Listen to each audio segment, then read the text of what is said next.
Hello. So I picked up another toy, and it's made by G-Force Arms. And I know I'm not a big 1911 guy, but I got this one, and I can't resist a bargain. So this it was $350.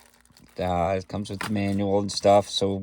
And the reason why I got this one is because it's a 9mm.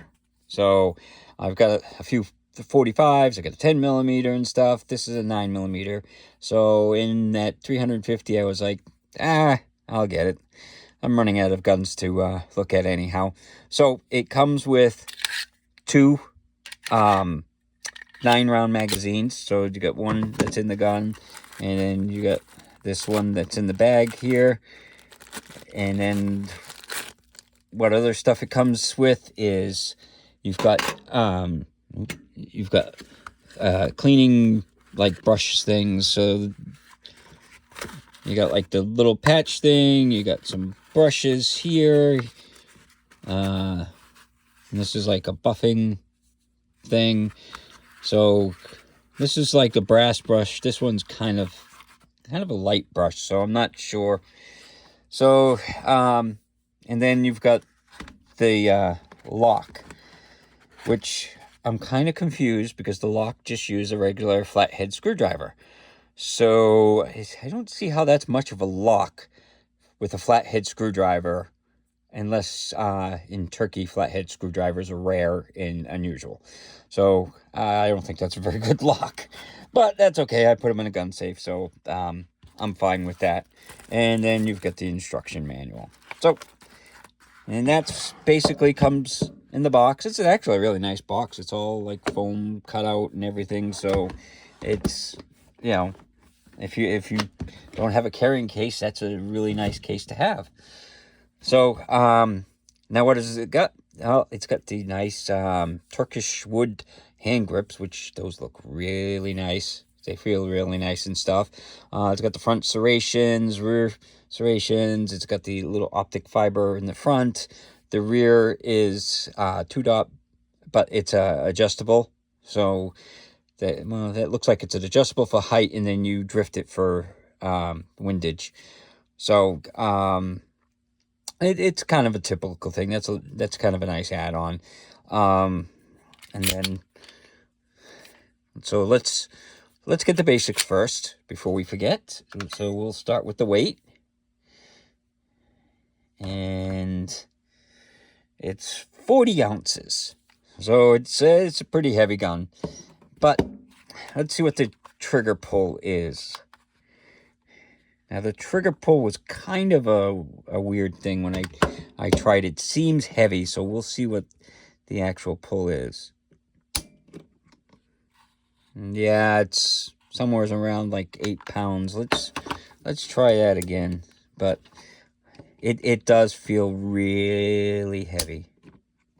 7.2, so 7-8 pounds. Like I said, it felt really heavy. So that's one thing that I don't really like about the trigger. Let's take the mag outside.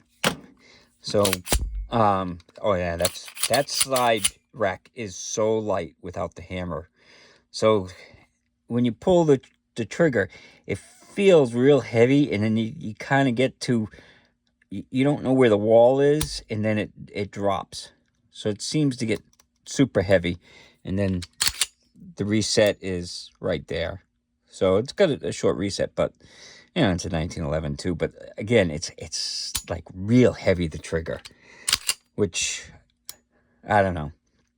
I don't like the trigger on it.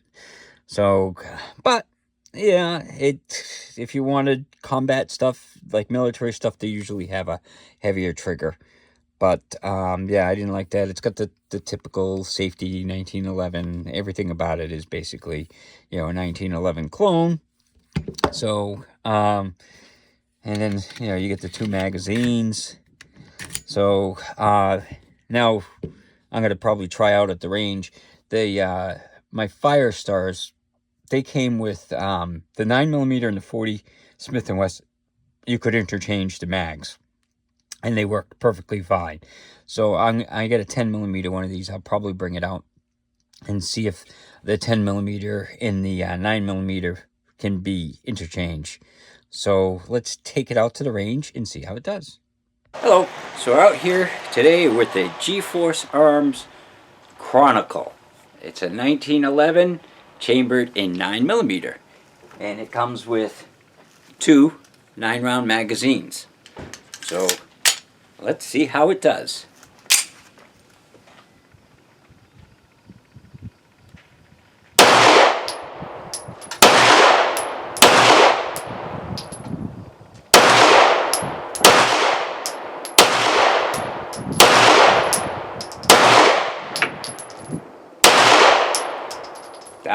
Not a single problem with that. Actually, the recoil is incredibly light. So let's try another mag.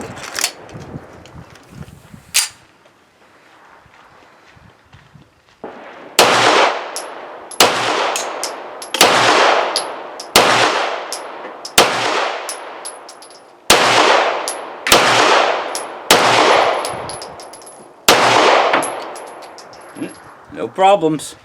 Again, this is the G-Force Chronicle. It's a 1911 chambered in 9mm. So I'm going to try something a little different.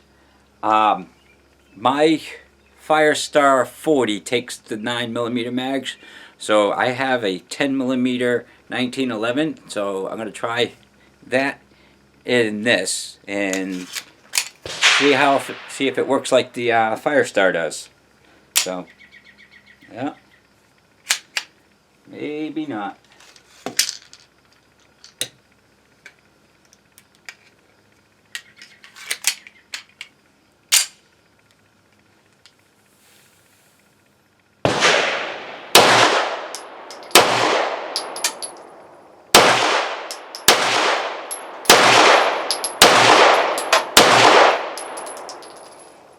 Okay, so it works, but not at full capacity, and that's probably because the length of the mag is a little longer. The 9mm one's got a little spacer in there. I'll show it better on a tabletop video. So out at the range, I was doing like okay. This is at 10 yards, you know, 3 mags worth. But the accuracy is probably me. I was kind of rapid firing. I was doing a lot of videoing. So the mag thing that I wanted to, that I tried. So this is a 10mm mag, and this is a 9mm mag. And I don't know how well you can see it, but there's a little spacer right there. And that's what it compensates for the length difference. So this worked, but not if you put the full amount of the full amount of rounds in it.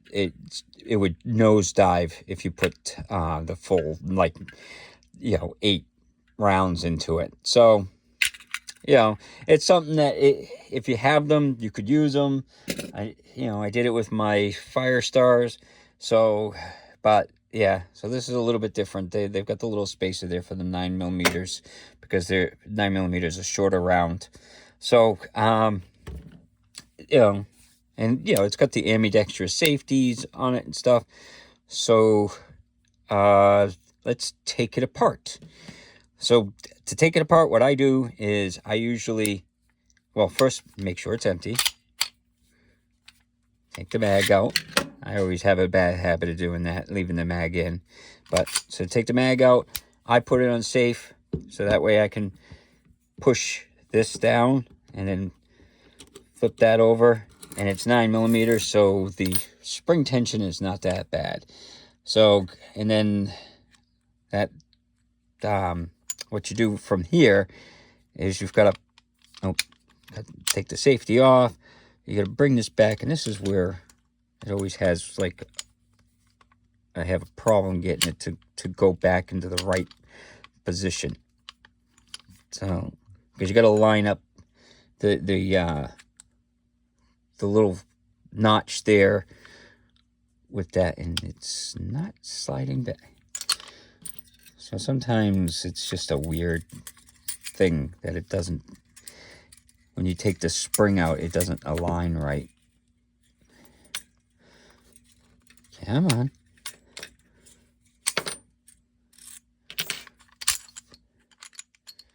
Okay, there we go. And then from there, you got to push this up through, which can be a pain. There we go. Oh, it started. I always hate this is why I don't buy a lot of 1911s, is they're kind of a pain to take apart sometimes. And then you pull that out, and then that slides off like that, and then that piece pops out. You take the barrel out, the barrel bushing out, and then the barrel slides out. So that's the only problem, is it's sometimes aligning stuff. So to put it back together, you slide the barrel in, you put the barrel bushing back on, and turn it around like that. Then you got to put this little piece in to keep the bushing. Gotta make sure this is where I always have the problem, is this stupid little ring thing. So you slide it back on, and like I said, this is where things bind up. So everything goes good. You should be able to just align everything and then push this down in. But like I said, this is always the part that is horrible. There we go. I had so much problems before. So you put the pin in like that. I put the safety back on, and then put the spring in, put the button thing in, then you push the button down, and oops, you swing that over, and voila. See, it only takes like an hour to take it apart and put it back together. So yeah, that's the thing about the 1911s, is they're not like a Glock where they just come right apart. So all in all, it worked pretty good.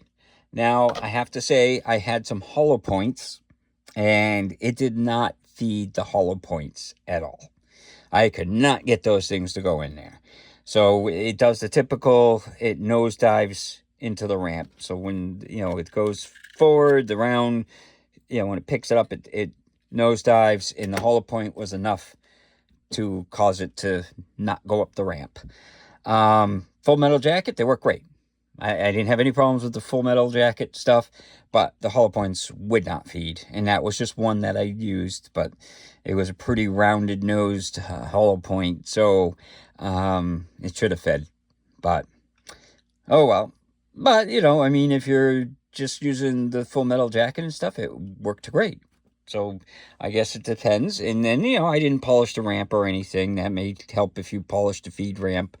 You may get them to feed better, but it was definitely nosediving, and the whole point was catching the ramp and not really going up in. So, but I only paid $350 for it, and it's a nice looking, 9mm version of a 1911.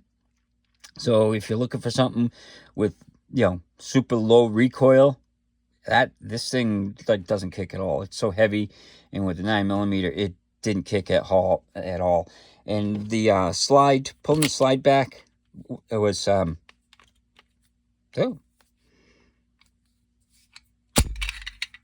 was weird.